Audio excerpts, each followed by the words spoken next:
Hello, everyone. Thank you for joining us today for this session, Create Your Undergraduate Financial Options List. Today, we have Jorge Reyes from Education USA in Oaxaca, Mexico, and also Juan Manuel Molina, advisor at Education USA in Chiapas in Tabasco, also in Mexico. So thank you for joining us today. And we are going to start with a very quick introduction about Education USA. We know some of you are already familiar with our network.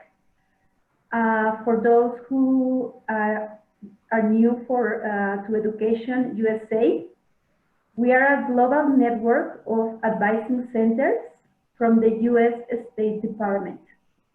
There are more than 430 advising centers in more than 175 countries and territories. We are your official source on U.S. higher education. In the North America, Central America, and the Caribbean, there are 49 advising centers. And we all offer free access to introductory information on U.S. study. We work with the students, higher education institutions, governments, and NGOs. We offer unbiased, accurate, and comprehensive information about the full range of accredited U.S. higher education institutions. Our services are free, and we work in center. We offer information sessions, one-on-one sessions.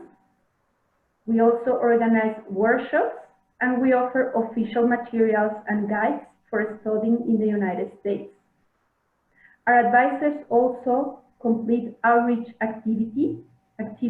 They do this session at local educational institutions. They visit higher universities and high schools to work with the students. They also offer workshops, and we participate at the mobility fairs. At this time, most of our activities are offered in a virtual environment, and we also offer these one-on-one sessions, virtual sessions. We do webinars like this one. This is a regional webinar, so people from the North America, Central America, and the Caribbean, and we know that people from other countries are also joining these webinars. We do virtual fairs and seminars. So to get us started, we're going to ask you, where are you joining us from? Are you in Central America, in North America, Canada and Mexico, the Caribbean, any countries? It's very nice to know that some of you are also joining us from other regions. And thank you for your answers. We are still getting some answers. Thank you for participating, so we know where are you right now. So I'm going to share with you the results of the poll. Thank you for participating, and it's very nice to know that many people joining us today is from Central America. That's great. Thank you, guys. Okay. So we welcome Juan Manuel and Jorge, who are going to be presenting today. Juan Manuel, the floor is yours. Actually, it's mine. Oh, sorry, Jorge. Yeah, well, thank you very much, Elvira, and thank you very much, Marta, and all the regional webinar team. As Elvira mentioned it, my name is Jorge Reyes, and I'm greeting you from Oaxaca, Mexico. I am the advisor here in Oaxaca and Guerrero, and today this webinar will be divided into two parts.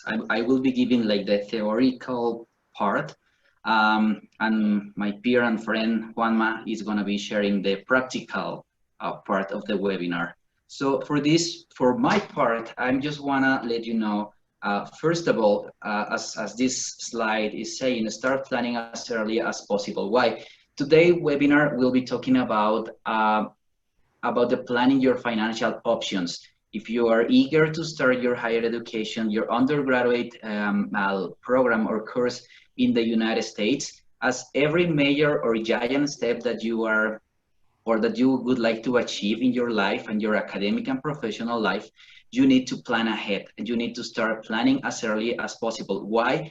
Because time goes by and flies like very quick. So that's why it is important to these kind of steps, like the financial step, just not take it for granted. Okay, first of all, you have to assess your personal funding. It doesn't matter if you are pursuing a higher education in the United States or at home, wherever you are watching us, either from Guatemala, El Salvador, Honduras, Mexico, wherever.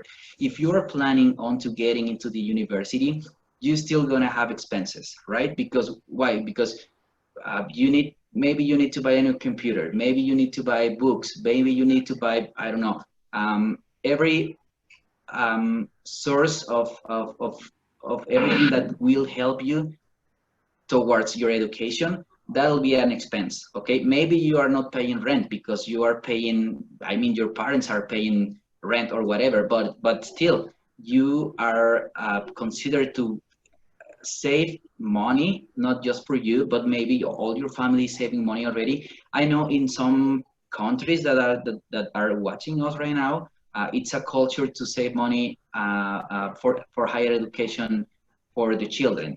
But we know as Latin American culture, we are not used to that. So in a way, it is very important to plan ahead. Your family must contribute in some way, some financial way. So it doesn't matter if it's like too low or it's too much. Still, you need to be clear and you need to have this path already set with your family. Secondly, you have to make a budget. Studying in the United States, it is not only paying for tuition. Why? Because you are going to live in the United States. It doesn't matter if you are living in campus or off campus. Still, you need to pay a rent. The cost of living may vary accordingly to the place that you decide to study. Let's say that it won't cost the same to study, let's say, in the East Coast than in the middle part of the United States, okay? So all those facts you need to take into consideration. And then with your strategic planning, you may have a budget, a flexible budget, but still you have a budget already though.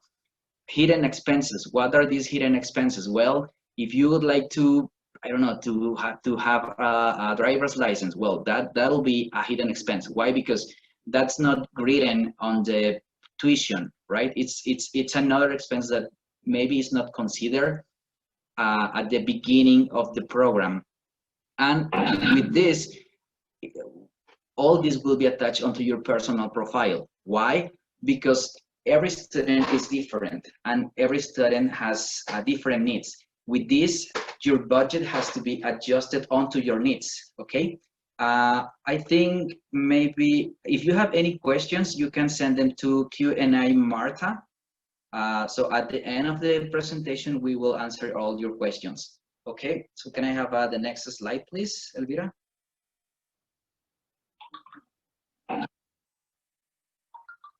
Okay, studying in the United States, it's a great investment, but also could be, let's say, a shared investment. Why? Because not all the money has to be paid off out of your pocket. I mean, your family may contribute financially, but still you need to look for other options and special opportunities, okay? Remember, some states have, as this slide is saying, in-state tuition, application fee waivers, and et cetera, okay? Some states in the United States may have this in-state tuition.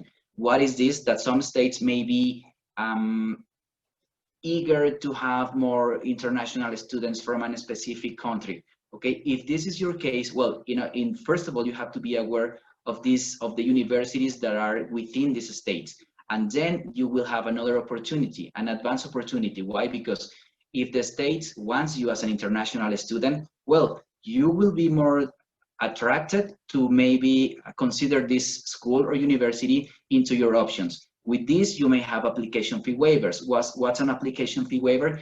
It's every time that you would like to apply to a university, a fee must be covered. But with fee waivers, these fees disappear. Why? Because it's the program that is the universities are eager to have, as I mentioned it, the universities are eager to have the students from a specific place. So yeah, that'll be your opportunity maybe to get a fee waiver. And scholarships, we all like scholarships. Why? Because in a way, it's, let's say it's free money, okay? And free money, it's the best, I guess. Okay, so I like free money though, but I don't get any scholarship. Okay, so in the undergraduate level, the only scholarships that you could get are directly from the universities, okay?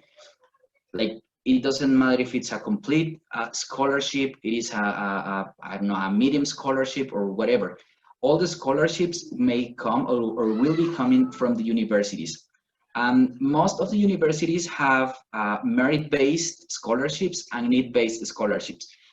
Merit-based, as some of you may know, it's your academic, the merit-based will be more funded on your academic performance, and need-based will be on the financial need that you may have, okay?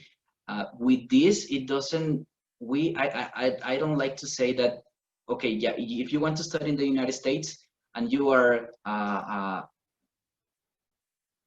wouldn't like to say poor because I don't like that word, but if you don't have like the financial resources to pay, okay, you will be maybe considered to have a scholarship on need-based, but that may depend on your academic profile as well, okay? So it doesn't matter if you are like, if you don't have all the financial resources, but if you are eager to study in the United States, well, you have to prove that that you will earn that place, okay? As well, many universities have sport, music, talented scholarships, etc., etc. With these other scholarships, we are saying that yeah, you may be an outstanding sports student, yeah, but with this, you also need to have your grades at a top level. With this specific topic on the sports, I always mention this movie with Sandra Bullock and the football player, Big Mike. I don't know if you recall, maybe. Um, I like to set that example because in one part of the movie, Big Mike is offered a scholarship, and I don't remember the university that offered the scholarship, but one of the condition is that he has to improve his grades. Okay, and that's a clear example of what universities are looking. Yeah, you may be very good at football or at soccer, at swimming, at whatever. Yeah, but it's not enough if you're only good enough on the sport. You need to be good enough also on the academic matter. Okay, same goes for music, same goes for talent. Okay, next slide, please. Okay, mentioning also some other special opportunities. Remember that local scholarship programs may come from your own country. So look for these options as well. I mean, we know because we are in Mexico, Juanma, Elvira, and me are in Mexico. So we know some of the opportunities that organisms and other institutions offer to undergraduate students. But in your own country, you also have to look for these opportunities, these institutions, these, I don't know, maybe could be a bank, could be another organization, could be, I don't know, even brands of something, right? You have to look for these opportunities as well in order to increase your budget and, well, pay for your higher education in the United States. Okay, remember, Education USA also has a specific scholarship. Well, yeah, it's a scholarship, but it only applies for some countries. So yeah, just go onto the webpage of educationusa.state.gov, and you may have you can find more information there. Next slide, please. Okay. So at the well, we have can you share that link, Elvira, please? Okay, so Elvira is sharing the link that we have at the bottom part of this slide. And as this slide is saying, do your research. Okay, as you begin to find your own funding sources, you should think about all these points that I would like to focus, not on everyone, but it's kind of obvious though. But for at least the first one, your financial contribution.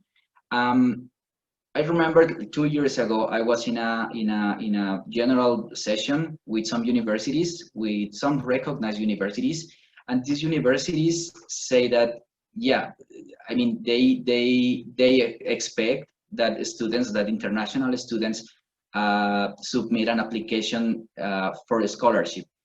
But at the same time, they are eager and they would like to know the family's contribution. Why? Because this is a clear statement of the willingness of the family to support as well the student. Okay, so I remember this, I won't say the name of the university, but I remember this university saying, okay, it doesn't matter if the student, if the family of the student only can put up front, I don't know, $1,000. Okay, that's all the money that they can put, but it's something, and something it's better than nothing. Okay, so just keep that in mind. Be super clear with the universities, and don't be shy to say, okay, I am an outstanding student. My grades are the best. I do a lot of extracurricular activities and all that, and etc. etc. But I don't have enough money. So my parents, my family has only, I don't know, $1,000 per year for my tuition or for my education. That's fine. Some universities will consider that and will say, okay, because we like your honesty and we like your family's willingness to support you. So yeah, you could be a great candidate for that university. That's what I heard. So if I heard it from a university, I'm just passing the message. Okay, so don't be shy to say, okay, I don't have enough money, but I have something. That's your family contribution. And financial aid you can find on campus employment. With this, yes, you can work on universities up to 20 hours on school period and up to 40 hours on vacation period. Just notice that the university allow you to do that, because legally, yes, you can work on at the universities, but not all the universities allow international students to work. So just be super sure that the university or the universities that you are aiming allow you to do that. And yes, I mean, we have universities have scholarship, and they, as I mentioned it, they are from financial need, academic merit, sports, musical talent, etc., etc., etc. Okay.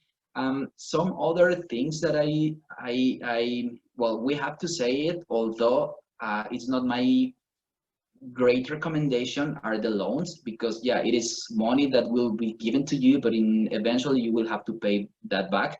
So yeah, again, check on your own country if an institution or a bank or some other organism may loan you money for your higher education in the United States. I mean, this is an option, still an option, but yeah, these are the sources in your country. Okay, I think with this is my last slide, and from here, Juanma, you take over. Yes, thank you, Jorge. And this is Juanma, and I will continue with with the topic. And then financial aid sometimes is a topic that for some students might be confusing, just because on the previous slide you could see that there's many different sources of financial help, right? Financial aid that you can get. So what we are going to try to do is that we're going to show you how to navigate some websites that we suggest that you can look into. There might be others also, but these are some that we have seen already and that we would like to show you. So I am going to go ahead and share my screen. Yes. Mhm. And you guys can let me know if you can see my screen, or if you can't. All right. So these are the websites that are there. The first link is actually our Education USA site website, which we really recommend you to browse and play around with it, and just look for all the great information that we have there. One of the sections that we have is actually on financial aid, so special opportunity and financial aid. This one is specific to undergraduate students, and you will find that there are 570 results of institutions that have shared that they have financial aid for international students. So in these you can see, for example, if I'm going to click here for Hope College International Student Scholarship, and you will find that you can see a short description of the scholarship. You can also you have a link for more information on this scholarship. So one thing that I want to mention here is that, as Jorge was saying earlier, you need to work on your profile as a student, and that also means that you need to know what are you bringing, what are the features and qualities that you have that you bring to offer to the university. For example, for this one, for Hope College, it says that this specific scholarship is for all admitted international students, and then you are considered automatically. So you don't need to do anything else. You're considered automatically, and it's up to $25,000. Right, this is a very generous scholarship, and it is renewable for 3 additional years. So this works for the 4 years of your undergraduate program. So let's go for more information. We're going to go to the Hope College website because we want to learn more about the requirements. So we want to learn more about this academic scholarship, and then you can see that they also have other kinds of scholarship. One is called Trustee Scholarship, the National Merit Scholarship, Presidential Scholarship, and then you can see also the requirements or the specifics for these scholarships. So if you're interested in Hope College, you can see what are the specific requirements to get that financial aid, that scholarship. For example, this one over here, and I hope that you can see that I'm highlighting the Presidential Scholarship. It says you are eligible for Presidential Scholarship if you achieve a 3.8 GPA or a 28 SAT or 1300 in an SAT.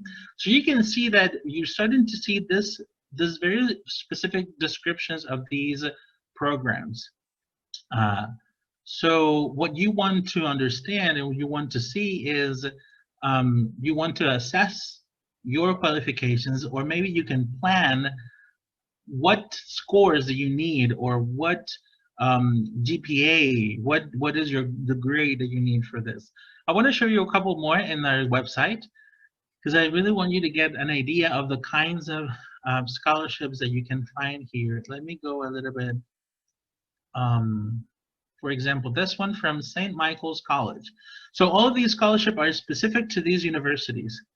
So for example, this one from St. Michael's College, it says that it's for international students who are eligible merit-based. Remember that Jorge talked about merit-based scholarships.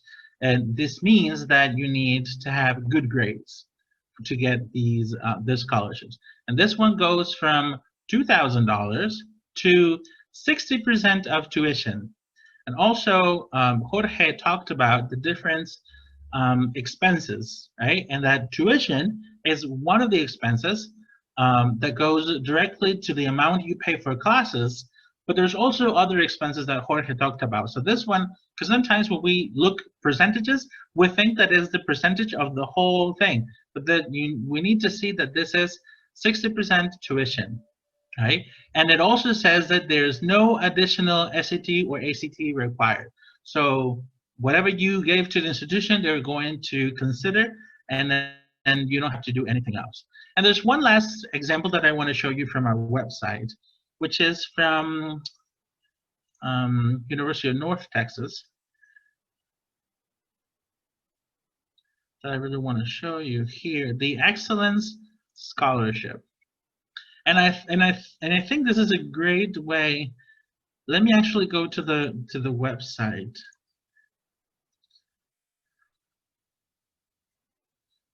Because this is a for example, UNT, University of North Texas, has all these different scholarships: the President's Scholarship, the Dean's Scholarship, the North Texas Scholarship, and each one comes with a different amount of money.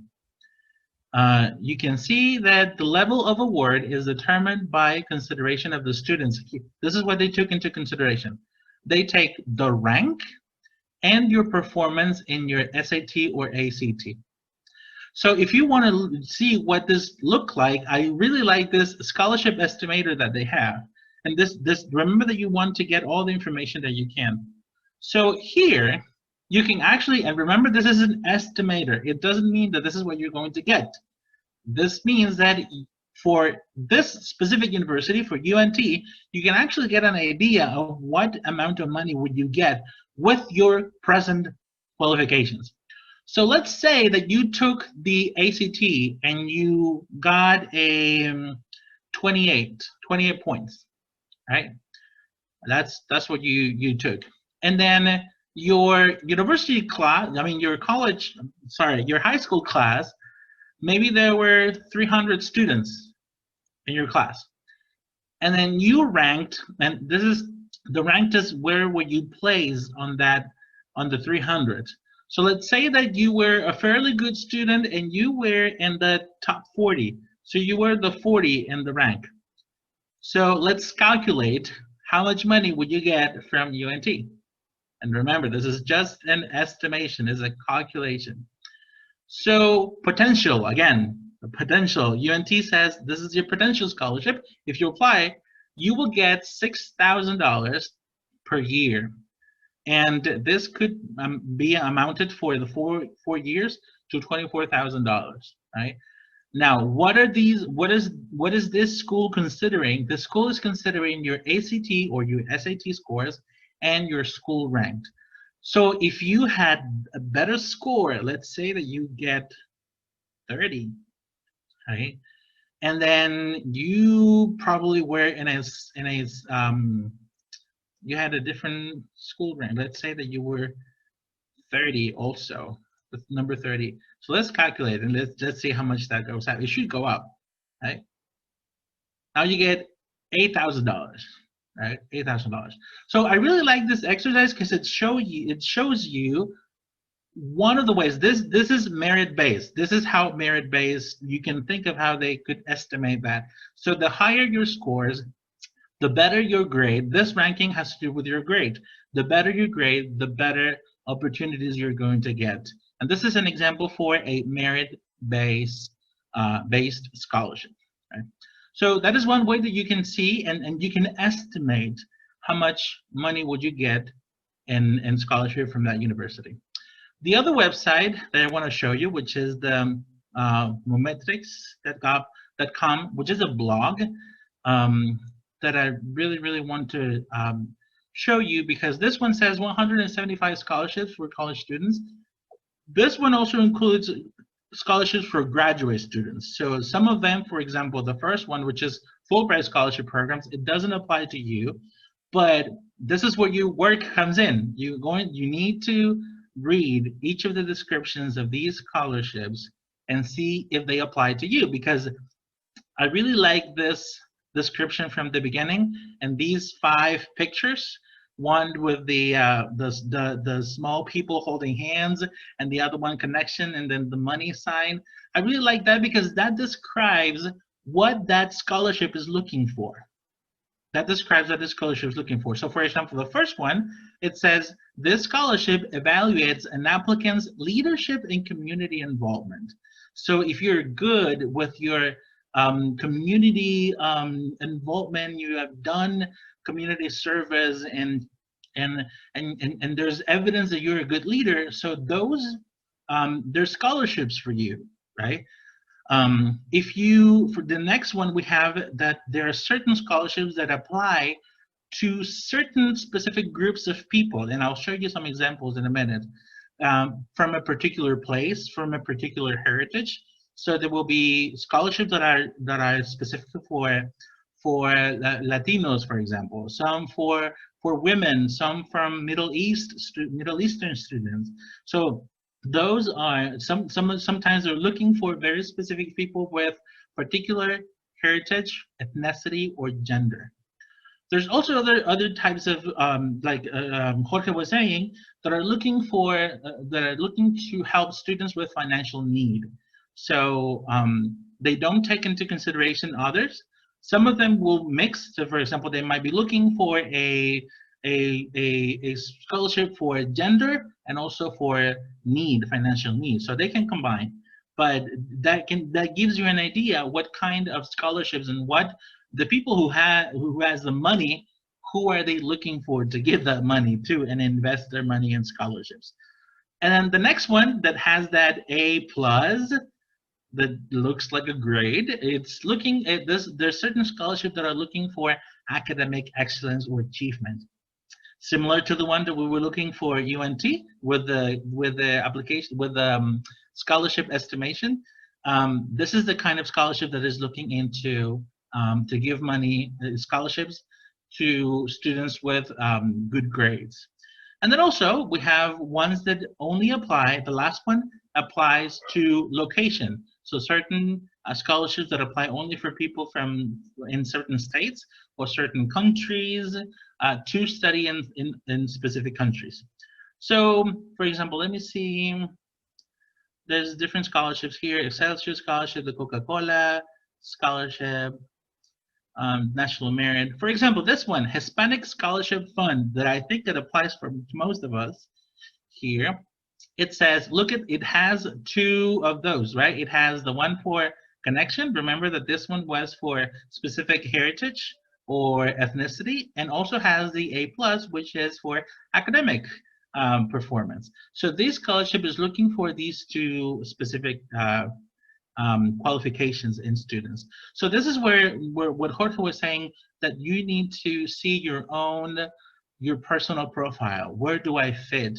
What kind of features and characteristics do I have that I can exploit in a certain way, but that I can apply for in applying for scholarships.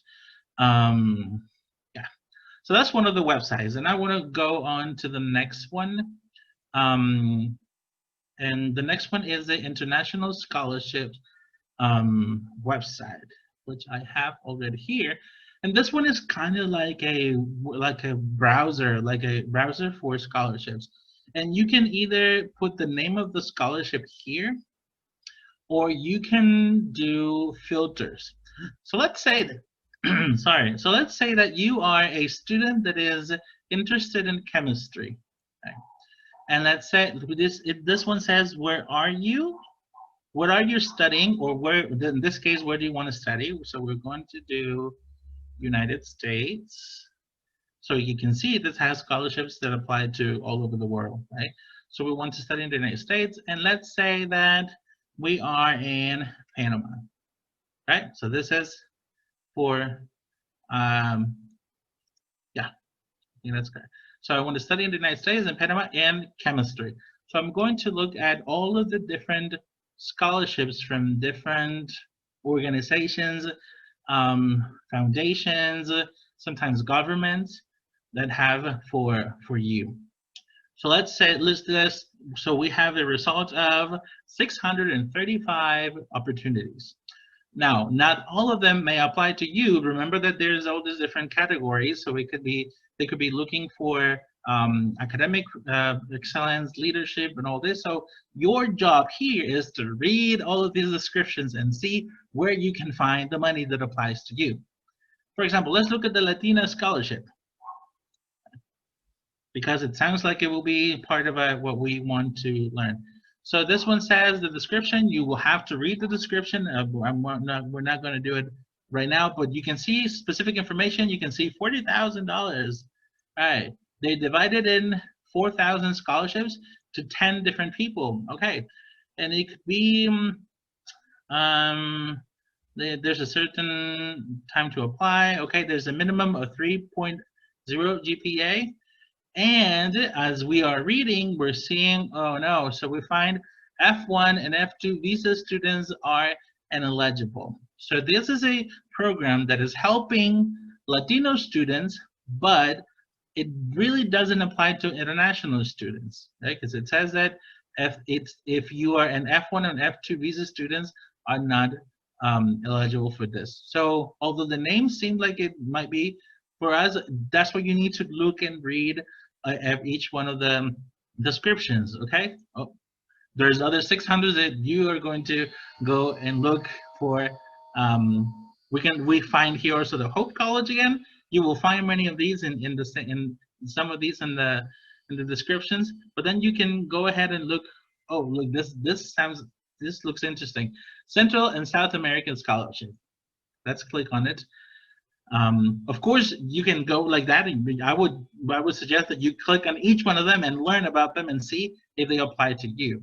But this one is to any students applying to. Oh, this is from a very specific institution. This is from the University of Incarnate Word and San Antonio. And this is they provided 20% tuition discount. And this is specific for Central and South American students. There's no restrictions for for countries, and these are the areas that you must be studying. There's quite a few areas, so you can see if this is for you or if it's not a something for you. So this is your homework. Your homework is you go and click on each one of these if they sound like they are something that they could apply for you based on your profile. That's what that is important. And also this idea for a profile, there are certain things that you can change of your profile. Of course, you cannot change things like your ethnic group or the country that you were born in, but if it's something that is merit-based, and if it's something that is talent-based, maybe there's something you can do. Maybe you can improve your grades. Maybe, well, not maybe, you can improve your grades. You can do all of these different things that can help you improve your profile for some of these scholarships. And the last link that I want to show you today is this guaranteed scholarship. And guaranteed scholarship is this website that the idea of this website, I thought it was pretty cool, that is this money is guaranteed to you as long as you fulfill the requirements. So there's only 10 scholarships. So this money is as long as you fulfill the requirements, you can say that you're going to have this money. So for example, for Albright College, if you are a member of the National Honor Society, you get $1,000. If you were a valedictorian or a salutatorian, that means you were the highest grade in your class, you get $1,000. Right? So each one of these, if you fulfill this, then you get that money. Alfred State College in New York says that if you had a 1310 in your SAT score or 28 in your ACT, then you get free tuition, room and board for 4 years. If you have 1270 or 26, you get free room.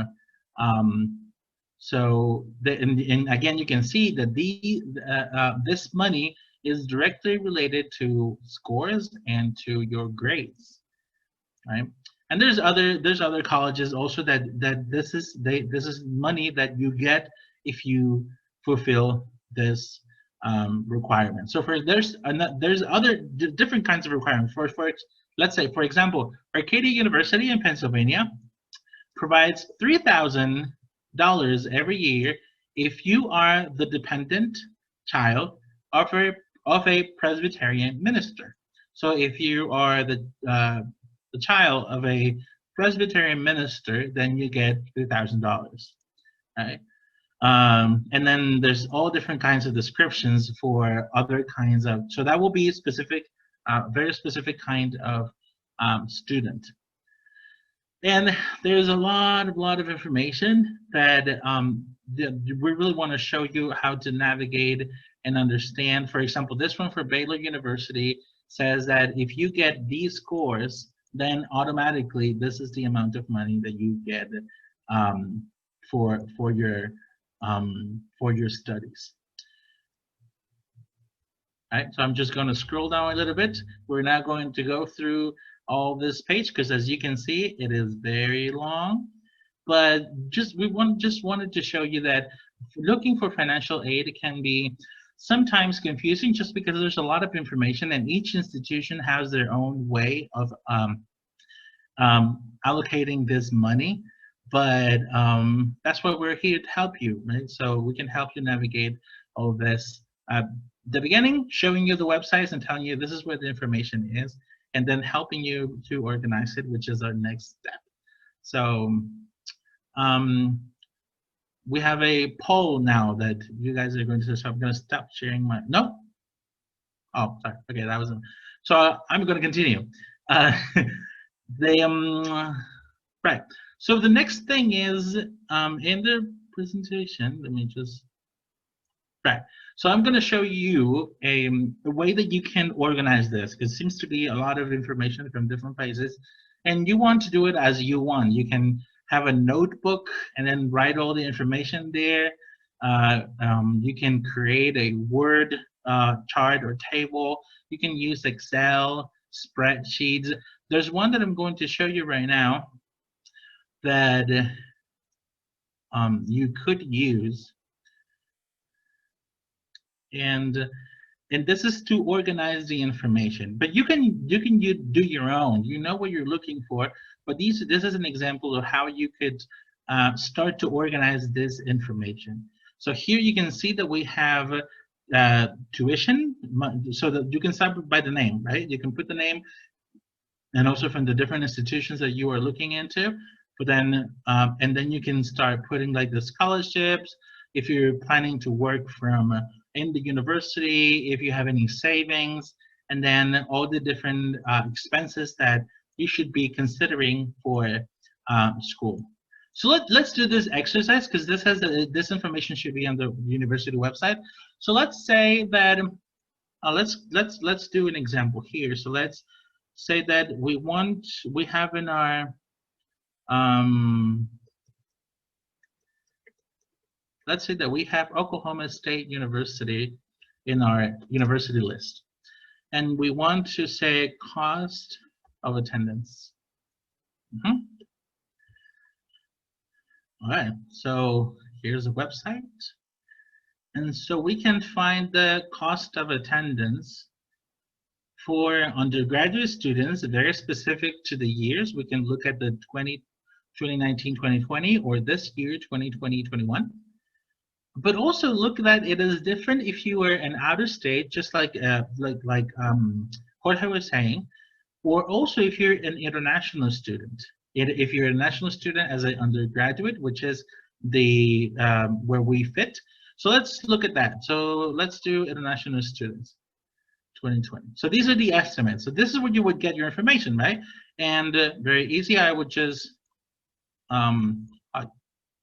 copy and paste, so I can organize this information. So this is tuition and fees. So I can go to my list and say, okay, so this is getting from the website here. And this is from OSU, Oklahoma State University. Okay, financial aid. Oh, okay, so I need to look and see where is the financial aid. I might move from here. Oh, I had it in top. So they have scholarships and financial aid.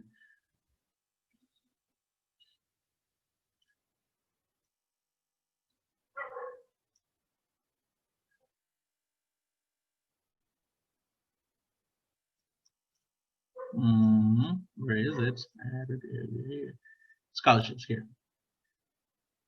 Okay, so this is scholarships for international students.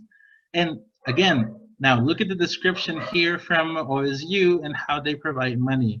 So they have, the way they do it is based on your IELTS or TOEFL scores, and they also based on your ACT or your SAT and your GPA. So this is very merit-based. So I can look at and evaluate and see what are my credentials and say, okay, so I got a 7.5 on my IELTS. So very likely that I'm going to be here in this section of the $8,000 a year, probably, according to my own estimate. Remember that you don't know this until you actually go through the whole process of applying to the school. But for at this moment, I'm gonna do an estimate, right? I don't know if I will be working in the university, and my parents have told me that we have $5,000 for my education, right? So this is at least an estimate of what I have right now, and then I can go back to the university website for the expenses and just fill out the rest of the information. So this is just to show you, of course, okay. This is just to show you that where you can find this information and that you really need to work hard on finding this information and organizing this information because the expenses for the studying in the US is not just the classes, it's not just tuition. You have housing, where you're going to live, your meal plan, you're going to need to buy books, you will have personal expenses. You can see that here we have, you need to get health insurance. There will be transportation that you are going to take if you are going to visit home. And if you want to get a cell phone plan, there's at least going to be $40 a month. So you need to take those into consideration.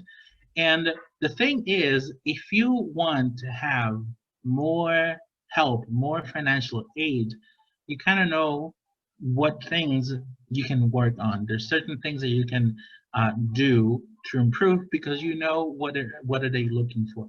And if it's a merit-based scholarship, there's things that you can prepare for so you can have more chances on that.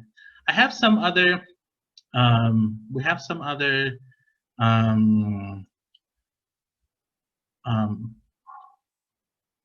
suggestions that we have. Is it okay if I share this one, or do you want? Should we go back to your screen? Okay, perfect. Thank you.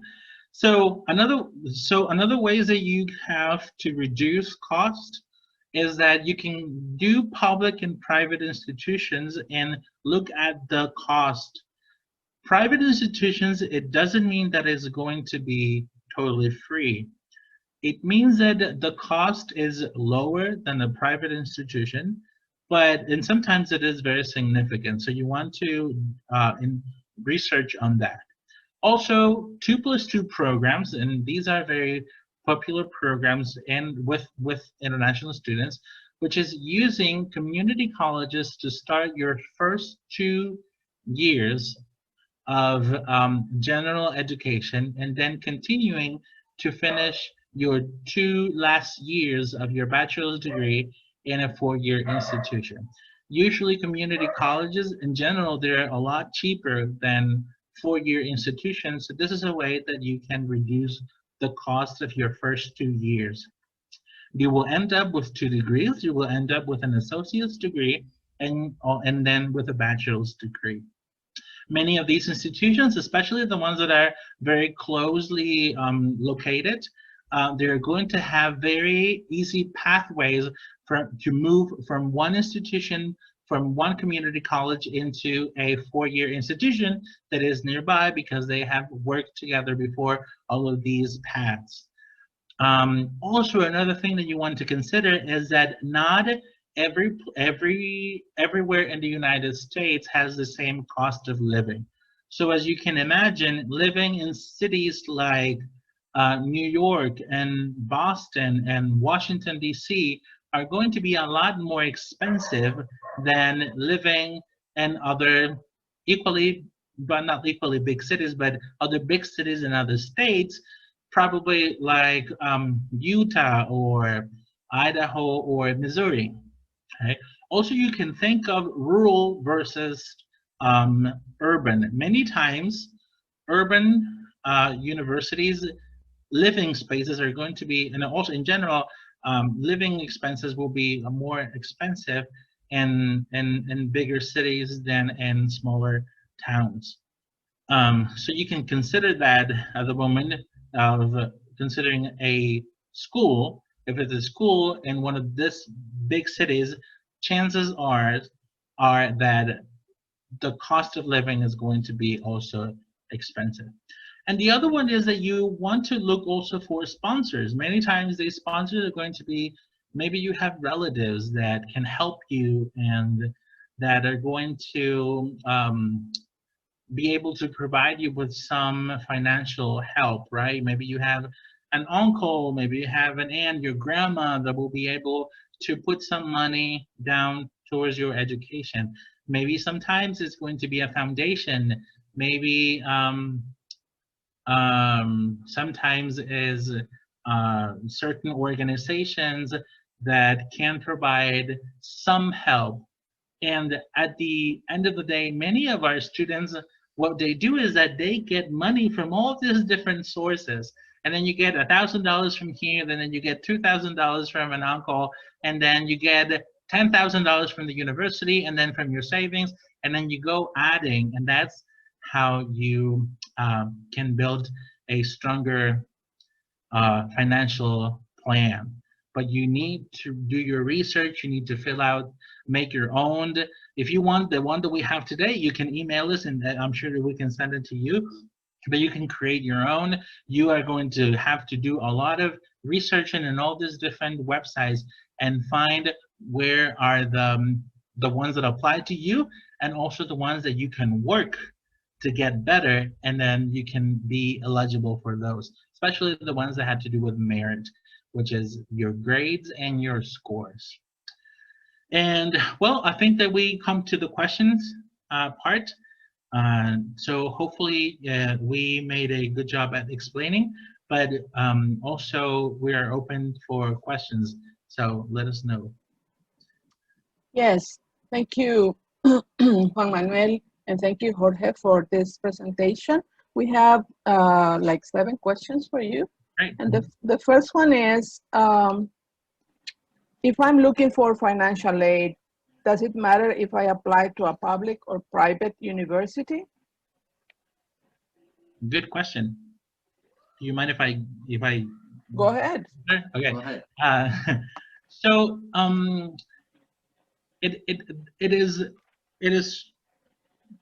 understood that sometimes private institutions might have more money to provide in financial aid than public universities. But you need to make a good analysis because also the prices, the price of education in the private institutions is higher. So you need to see that, I mean, private versus public regarding the financial aid sometimes has to do with the cost of education. And at the end, after adding the financial aid that you could get, how much is it at the end? Right? Maybe you can get a very generous a very generous scholarship from a private institution, but even with that, that ends up being a lot more expensive than the public institution, right? So you need to make a very, very good analysis of the amounts that you can get and the prices of the schools. I think that's what I would say on that. Okay, thank you very much. Here we have another question, and this has to do with GPA, SAT, and ACT.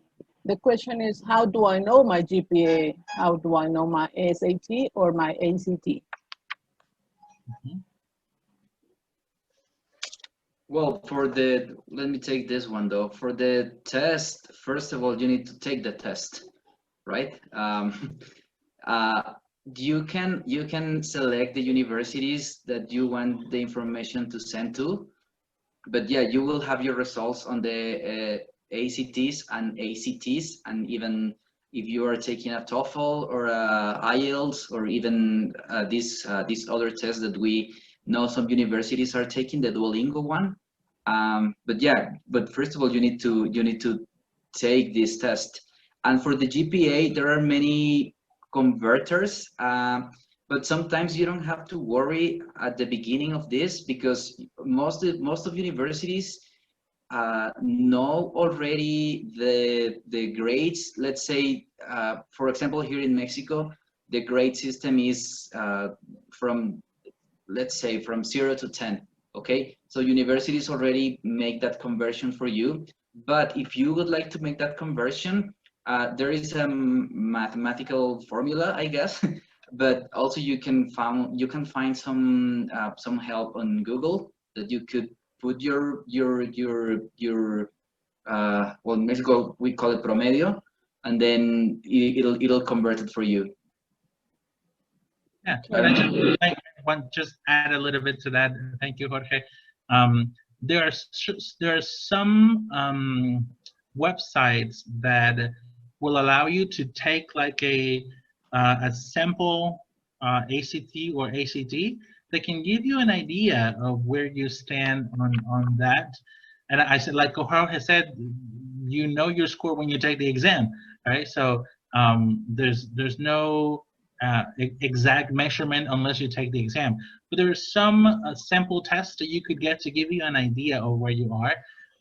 If you're going to do that, I really suggest that you could do that. You want to emulate all of the environment for test taking. So these are exams that are, many of them, I mean, both of them are going to be more than 3 hours, almost 4 hours. So you want to sit for 3.5 hours and do the exam and see how you perform on that to get an exact estimation of that, right? So that's what all that I wanted to add with that. Thank you very much. Well, at the beginning, Jorge mentioned that students have to start their research early. And the question is, when is it okay to start the research? Okay, my first thought will be, as soon as you get the idea or the feeling to study in the United States, that'll be the first, not the first, but the first step maybe to considering to start a planning. Let's say you are in, I don't know, 8th grade, no, will be 11th grade, okay, which for Mexico will be tercero, yeah, third or fourth of high school, segundo año de preparatoria, okay? Right. So let's say you heard from a university that that it's very interesting for you and all that. Okay, yeah, you have this first thought, okay, of studying in the United States, of pursuing a higher education in the United States, okay? Since that specific moment, and I guess if all of you, if all of you, the attendees that are watching this webinar are interested into studying in the United States, my suggestion will be to start planning maybe tonight. I don't know that Juanma mentioned a lot of websites, so that'll be, for me, that'll be your first homework. And from here you can start planning. But yeah, the sooner the better. Why? Because let's say you are applying for a scholarship, yeah, but at the same time, remember, you have to apply for the university and then also for the scholarship. So yeah, my suggestion will be the sooner the better. So if you're watching this presentation, this webinar, I guess tonight will be a good option to start. Sometimes we also, in addition to that, sometimes we also say a year or a year and a half before the date that you want to start your program. I would even go to 2 years before. Just start your contact with Education USA 2 years before. And sometimes that is, for me, I know is that 10th grade, and then depending on the country that we call the grades in different ways. But I would say just a year and a half or 2 years will give you enough time to prepare, especially if you are thinking on scholarships. Especially if you're thinking of scholarships, you need a significant amount of time to prepare. Thank you, Juanma. I like your suggestion of doing those tests, you know, the simulated tests. Yeah. Because if they don't have the necessary English, then they will have enough time. 2 years is enough, you know, to prepare with their English. Okay, I have another question. It says, do you have any suggestions for Latin American students who try to transfer to the US in terms of financial aid, of course? Yeah. Yes, there were some scholarships, and the websites that we shared, there were some scholarships that were specific for transfer students. Not all of them, and I would say that most of them were for first year students. So most of them are focusing on students that are going to start. So the chances for transfer students, there seem to be lower to get scholarships. There are some. So I would suggest to go to the websites and see which ones are specifically for transfer students, and see if the schools also that you are planning to apply also have any specific on transfer. But in general, what we have seen is that transfer students tend to get less scholarships. Most of the scholarships are for first year students, but there are some Okay, so we go back to doing the research, right? doing the research, yes. Okay, I have another question. It says, what do you suggest to students who cannot take standardized tests?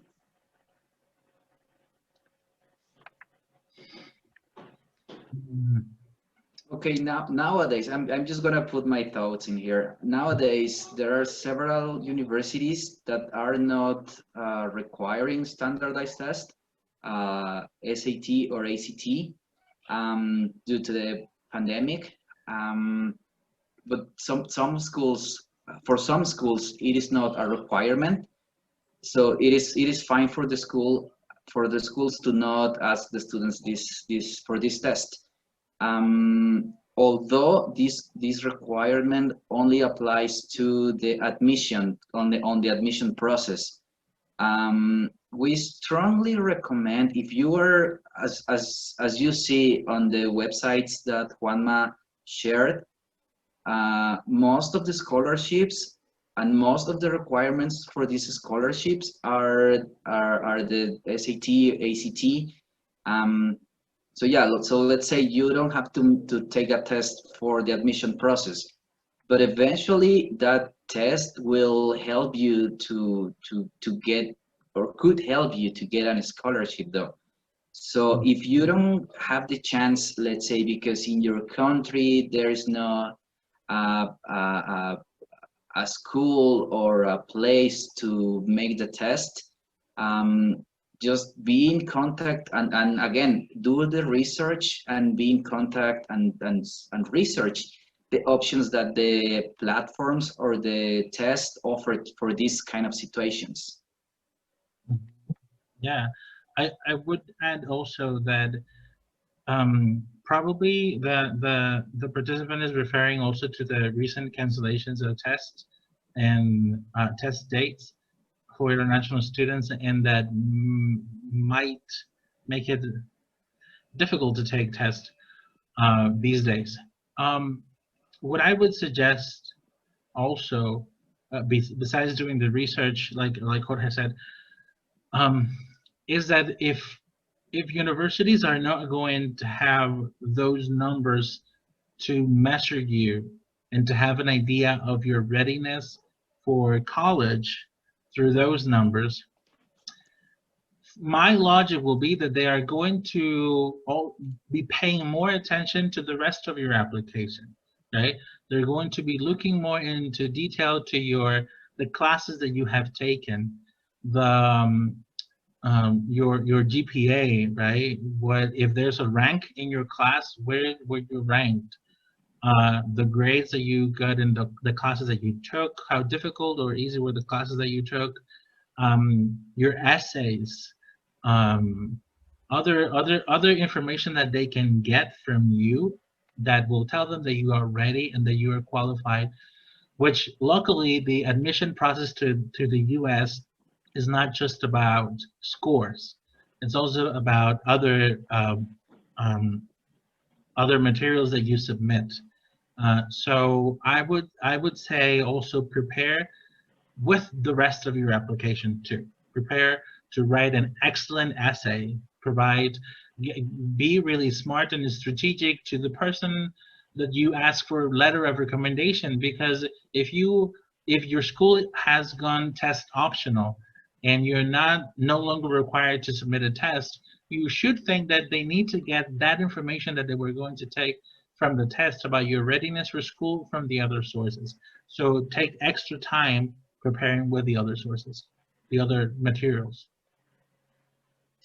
Thank you very much. I have another question related to SAT. It says, do you have to check with SAT directly for options or consider taking the ACT? Can you repeat the question? Sure. Marta, sorry, I'm going to make a precision here. The question was, what happens if my SAT exam gets canceled and there are no more dates open? So I just answered to the student directly that he has to check with SAT directly for options or consider taking the ACT, because this is not about financial aid. So we can go to other questions if we have other questions. Okay, perfect. Okay, good, thank you. All right, there's another question about loans. It says, can you explain how student loans work for international students? Oh, that could be an hour-long presentation. We do have sessions on loans. Very quickly, I might want to jump into this one. So loans are going to depend on also country specific. Many countries have specific loans. Some of them are by government, some of them are by foundations. So maybe you can go into your Education USA office directly and find a little bit more on that. There was a great presentation from Education USA Costa Rica on the Row Fund, also, which is one of those options that apply to many of our countries, the members of the OEA, right? American, yeah, the American. I forgot the name, but yeah, Organization of American States. And so so many of these opportunities are low interest. If they are from a government or a foundation, you can always find the ones from the banks, right? But those are going to be very high interest and that, but there's other options too. So and each one is going to have different requirements. And some of them ask you to return the money after you have come back, or sometimes they ask you 2 years after you have come back to start paying. So they're focused on international students, and they know that you need help. Still, they're going to charge some interest, but it's going to be very, very low interest. So, and it's some of those are country specific too. Thank you. And talking about country specific, I know that some of the students in the audience are from El Salvador. The government of El Salvador has the FANTEL program, and we also have the Salvadoran American Scholarship Program. But there's someone from Mexico also in the audience, and they want to know which opportunities there are for Mexican students. Talking about government specific Mexican students. But for loans? No. I'm saying that each country has government-specific scholarships. What is there for Mexican students? For undergraduate students, as far as we know, there are not many scholarships for undergraduate students from the Mexican government. There are at the level for graduate studies. Some of them are state-specific. There's CONACYT, there's Fulbright, and there's different options. But from the Mexican government, for undergraduate students, it's basically the personal funds from the student and the financial aid that they can get from the university. To the best of our knowledge, those are the sources. Okay, very good. We have another one that says, when should we expect to receive confirmation of financial aid once we have applied? I think that'll depend on the application process as well. You have to be very careful because sometimes when students get their I forgot the name, their acceptance letter onto the university, they also get the what's the name, the acceptance letter or the scholarship letter that they got. So sometimes it is all together, will come with the acceptance letter, but just be careful because some students, yeah, they get the acceptance. That's a hard word. The acceptance letter from the school, and then they get the scholarship letter, and the scholarship letter may say, "Congratulations, you have earned a scholarship on 100% tuition," and the student get all excited, right? Because he got 100% on the tuition. But sometimes that won't cover, or it is just saying that it's only 100% on the tuition. It doesn't say that that money will also goes for living expenses, for housing, for room, for all that. So students should be aware of this. These kind of letters must be very specific. Why? Because sometimes students get all excited and then they pass the information on to their parents and say, "Okay, I got admitted and I got a 100% scholarship." Yeah, but that's only for tuition though. So yeah, just be careful of that. But yeah, the time will be sometimes will be at the same time that you receive your acceptance letter. Other times will be a little bit later though. Which is around February, March if you did regular admission. Sometimes if you did later, if the date from the school was later on application, then you will get those acceptance letter a little bit later. But in general, we can think that of the month of March or April, where you get those acceptance letters with the scholarship information. Okay, I have one more question that says, who can qualify as one of my sponsors? Well, I don't know, but I would say like pretty much everyone who can give you money. So we were saying about family members, those can be sponsors. Companies can be sponsors also. I would say foundations. There's sometimes the Rotary. I think it's a Rotary Club sometimes provides some money for students. So it could be organizations, family members, clubs. That's what I would say on that. I don't think there's a restriction on that though. It could be anyone though.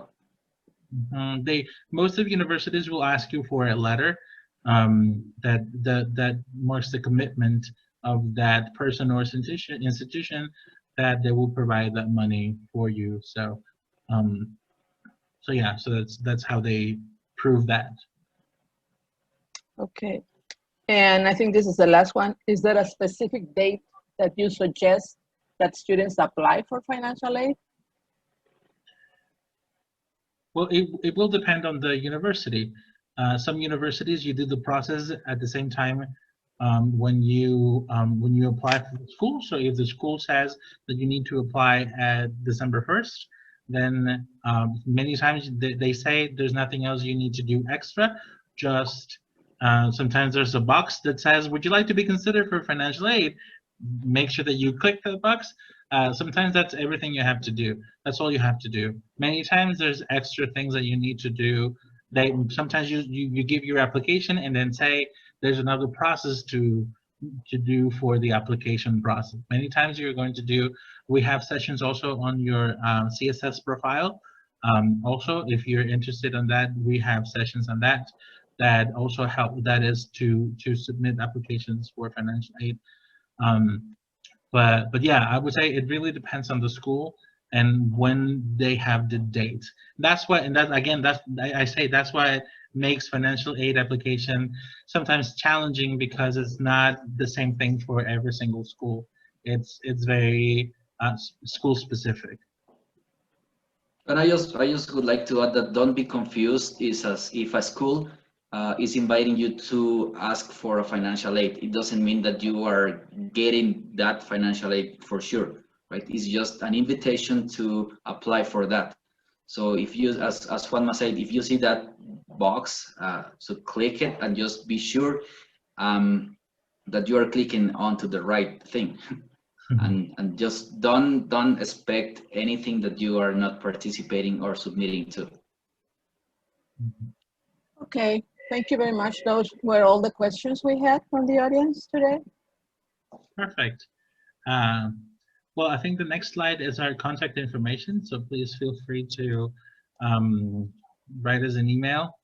But also in the chat box, there was also information that was shared with you about where to find your closest Education USA center. Here we have also advisors from El Salvador, Costa Rica, Nicaragua, Guatemala that are also here, and so you can find your advising center closest to you. Remember that during these days we're all virtual, so we will be more than happy to have a session with you. So just contact us. Any closing remarks? Yes. Should we go? Or I can do it. Thank you. Well, yeah, we want to thank Jorge and want to thank Juanma and all the advisors that are working behind the scenes to make these webinars possible. So thank you very much, and thank you for your attendance. So for your information, tomorrow we are going to have a very similar session as today's, but tomorrow's will be targeted to graduate students. So if you know someone that may be interested in this session, please share this information. And also in the chat was also shared the link to the fair. I'm going to share it again. This is a unique, really, opportunity to contact with the institutions directly. There will be more than 100 United States universities and colleges present at this fair. It's going to be on Saturday, September 19. The schedules are there, 1 to 4 p.m. CST, 2 to 5 p.m. CDT, 3 to 6 p.m. EDT. And you have to register, and you have to register soon because spaces are limited. So if you want to receive this information, please register to the fair and check what institutions will be attending so you can contact them. We will also have some on-demand seminars and live sessions. So please check the website, and it will be very exciting. Actually, Juan Manuel, who is here today with us, he will be also presenting during the fair and also about financial aid, so that's very exciting. And we just want to thank you again for your presence, and our website is there from educationusa.state.gov. You can find the information about your advising center. So thank you very much and have a nice evening. Thank you. Thank you. Goodbye, everyone. Bye-bye.